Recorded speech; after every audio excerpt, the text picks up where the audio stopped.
There's never been a better time to build a startup. You can see founders raising money, lots of folks with ideas, they're excited, they're ambitious. The entry is really easy now. Like you can buy some compute, pay for some tokens, and you can build things really quickly. The challenge is getting traction with your startup, building some sales, raising the round, and scaling. So this is where Dnipro VC really comes in. Today we are in Redwood City, California, and we are attending Startup Grind. And I'm about to interview Nick Bilogorskiy, the founder of Dnipro VC. He will be investing in you if you are the founder.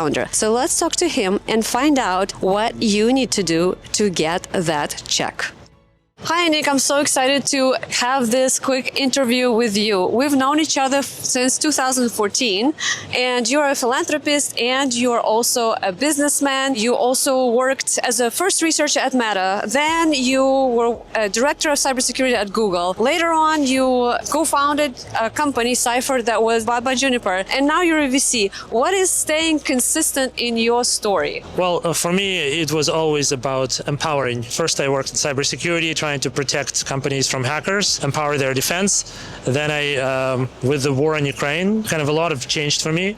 I remember the moment when Ukraine was attacked, I could no longer continue the work I was doing at Google at the time. And I really wanted to align my career with my passion, which is supporting Ukrainians. So I started the fund with Mariana Bonecki on investing in Ukrainian founders and started empowering their dreams. And I put a lot of energy into the charity that I'm running with Nova Ukraine so that we can empower Ukrainian nonprofit organizations and humanitarian aid as well. The cybersecurity, I spent almost 20 years in that industry, and I learned a lot. I have pretty interesting stories on fighting hackers all over the world. But right now, I think I'm the happiest I've ever been because I get to meet founders and help them realize their dreams and help them work for themselves. And there's nothing better than building your own thing. Amazing. So today we are at Startup Grind 2026, and it sounds like the consistency in your story is protecting people and empowering them. And when it comes to Dnipro VC, it's a unique one because it is basically focusing on supporting and investing in Ukrainian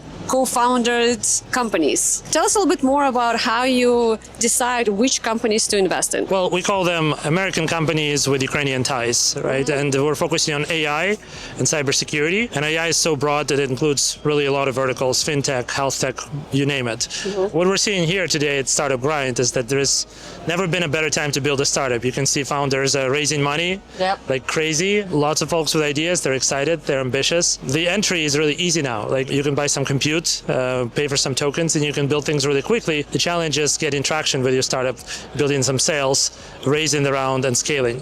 So this is where Dnipro VC really comes in, is we help our founders get from idea and early traction to the next round, bring the Silicon Valley top-tier investors on board, scale, hire the top executive talent, and grow the revenue, and ultimately exit and sell the company, which is a challenge in itself. So usually the startups are focused on AI and cybersecurity. Am I right or am I wrong? Yes, for us. And then there's three verticals for Dnipro VC. There's three Vs. One is vertical, the other one is velocity, and the third one is? You're talking about how I evaluate startups, whether they're a good fit for us. Yes, exactly. So valuation, the price, velocity, and vertical are the three Vs, right? The valuation is we want to make money on these startups, so we want to invest at the right time. We want to be one of the early first checks in so that we can realize the growth with the company as it scales. Vertical is it has to be in the area that we believe in, like AI and cybersecurity, and things that we actually have experience doing, things where we can add value. Add value, exactly. We have network, we have advisors, we have folks working with us. Dnipro VC is really about building a community, right? It's about connecting the most interesting and ambitious and successful Ukrainians all over the world into creating more Ukrainian unicorns. Like when I started investing in Ukraine, there was maybe 0 or 1 Ukrainian unicorn. I think Grammarly was the first one, but now there's close to 10, and I hope there will be 100 one day. So we're hoping to create more of them. So vertical is what they're doing. Valuation is the price, and the velocity is basically what I call traction.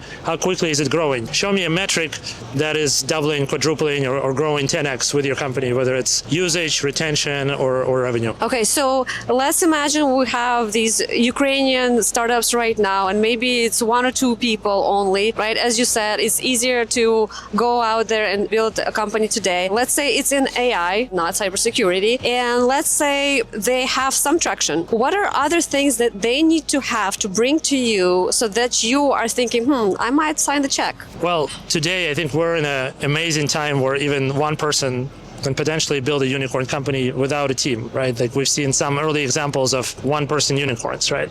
And some of these are doing it without raising money. So I find myself sometimes in cases where if I find a company I really like, I have to go and really work to get a location in that company and chase those founders to convince them to invest. But in your example, what they would need to show me is some growth velocity, right? Growth in their some metrics. It has to be, I would like to chat with their customers to understand really what they're building and how their customers are valuing it. And you think most of them are B2C or B2B? Well, I personally prefer B2B, but we've done both. And I think there's just different ways to value these companies if they're B2B or B2C. But in either case, I would try to understand deeply what they're doing, both on kind of the business sense and on the technical sense. I'm an engineer, so I like to dive deep into the code and into architecture. Understand what's behind. Right. So I talk to their customers. I would talk to these founders. I also like to build a relationship. I'm not transactional, so I'd rather not just meet them and invest right away. I'd like to be involved early in the beginning of the round, just be informed and get to observe them and see how they work, at least for a few weeks, but better a few months. And when the round actually closes and there is other investors in the round and there is allocation for our fund as well, then we feel comfortable proceeding. That leads me to the next question. Do you ever lead the raise?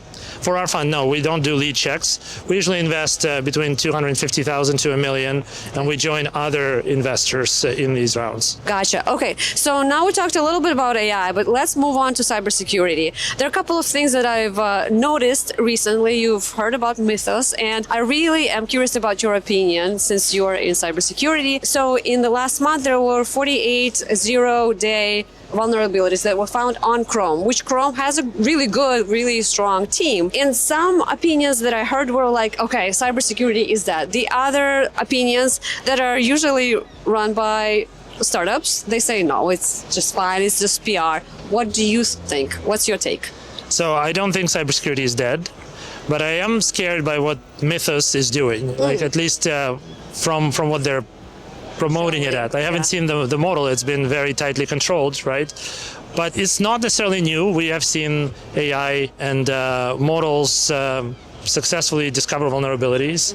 It doesn't automatically replace the whole cybersecurity industry by doing that. So what I imagine is happening and will continue happening is that AI gives cybersecurity engineers and analysts more tools to do their job better, and will eliminate some jobs, but not all of them. So some companies in cybersecurity have seen their valuation drop and their multiples compress because of this, but usually those were legacy tools that were not AI native. Whereas tools that are necessary for like almost every enterprise you talk to, they will have several tools, like they will have a firewall, they will have an antivirus, they will have a compliance tool, and those companies are entrenched and their business is not at risk. So Mythos is the newest model.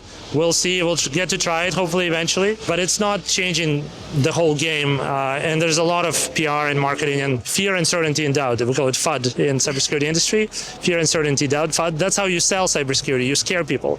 The more people are scared, the more they're likely to buy a solution from you. And I've seen this in my 20 years in the industry, selling antivirus. If you keep your customers scared, they end up paying more for this kind of deals. So I'm not all that scared or impressed by this, but it is also significant. So when I interview founders, I always ask them about the mistakes that they've made.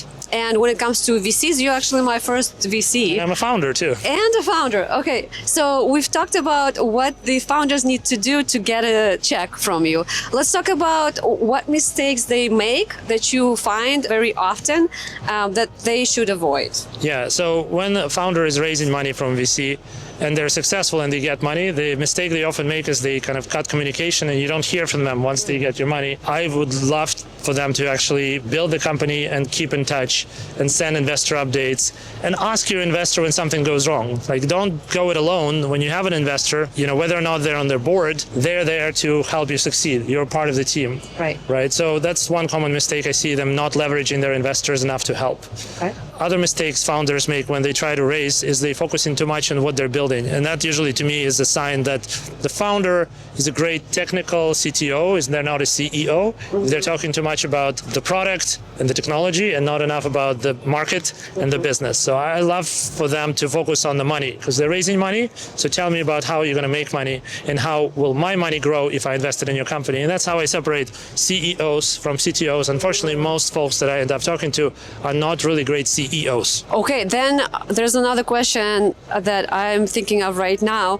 What do you think about pivots? So let's say you have customers, and as you said, if we don't want to focus just on technical solution, like this is how we solve a problem, the problem has changed, that we've noticed there's more need. Are you okay as a VC? You basically funded one thing and now it might become something else. Yeah, I usually invest, we as a fund invest early enough, so we invest into the people. Mm-hmm. So when these people who we decided to back realize that their current product does not work, and they need to switch how they're getting at this market or even switch which market they're going towards, I'm supportive of the pivots. So pivot early, pivot often, pivot as many times as you need. Ultimately, I want there to be traction. I want there to be revenue. I want the next round to happen. I want the company not to die. Yeah. And many companies will not die only if they're willing to take the risk to pivot. So I'm in favor of pivots. And we've had some companies in our portfolio pivot already. I like what? Not going to name any names. Okay, that's fine. Okay, thank you so much, Nick, for sharing your knowledge. And how do we contact you if there are founders that are looking for investors and they are, aligning with your requirements? How do they find you? Well, the best way to reach me is to follow me. I'm on LinkedIn, I'm on Instagram, Facebook, Threads, everywhere, Nick Bilogorskiy. You can also email me directly. I'm Nick@Dnipro VC, and I read and reply to my own email. Amazing. Thank you so much, and we'll see you soon. Thank you. At Upskill PM, we help you build your products, so check it out and see you soon.